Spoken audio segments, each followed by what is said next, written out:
सर्वप्रथम आप सभी देशवासियों को स्वतंत्रता दिवस की ढेर सारी शुभकामनाएं। दोस्तों, INT न्यूज़ यूट्यूब चैनल के साथ मैं मोहन राम आर्या। आज भारत देश के 75वें वर्ष आज़ादी के अवसर पर आप सभी को INT ग्रुप की ओर से स्वतंत्रता दिवस की ढेर सारी शुभकामनाएं देता हूं।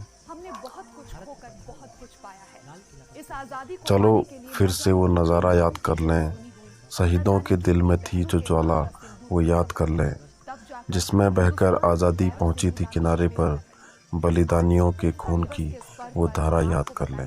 स्वतंत्रता के इतिहास से जुड़ी वो बातें जिन्हें शायद आप नहीं जानते होंगे।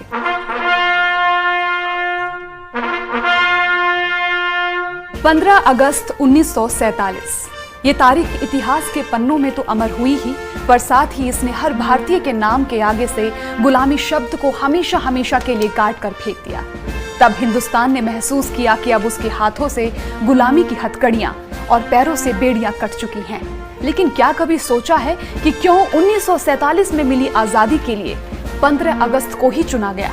आखिर ऐसा क्या खास था इस तारीख में? चलिए आपको बताते हैं।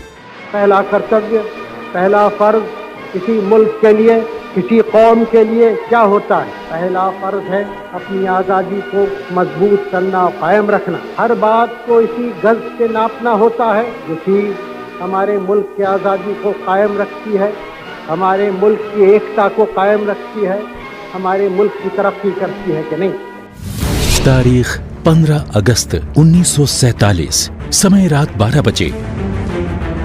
वो आधी रात मानो भारत को आजादी की खुली हवाओं में सांस लेने का न्योता दे रही थी।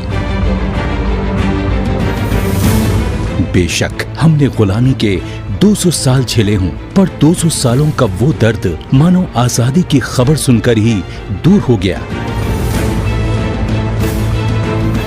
15 अगस्त वो तारीख जिसने हर भारतीय को खुली हवा में सांस लेने का मौका दिया, जिसने भारत में रह रहे हर व्यक्ति को आजादी का मतलब समझाया।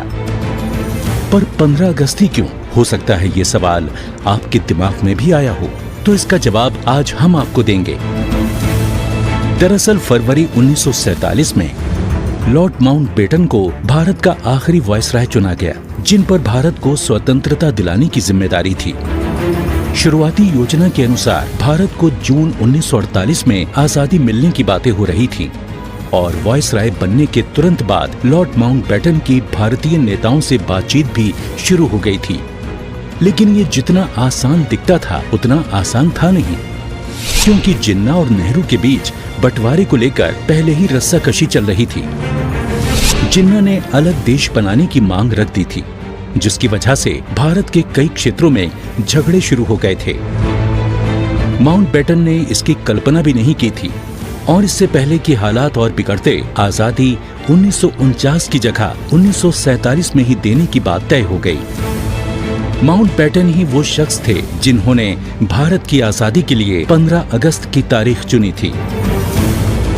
लैरी कॉलिंग और डोमिनिक लेपियर ने अपनी किताब फ्रीडम एट मिडनाइट में माउंटबेटन द्वारा इस तारीख को चुनने की वजह बताई है, जिसके अनुसार उन्होंने कहा, ये दिन मैंने यूं ही चुन लिया। मैं दिखाना चाहता था कि सब कुछ मेरे काबू में है। मुझे पता था कि ये सब जल्दी होना चाहिए, तब मैंने 15 अगस्त की तारीख तय कर दी।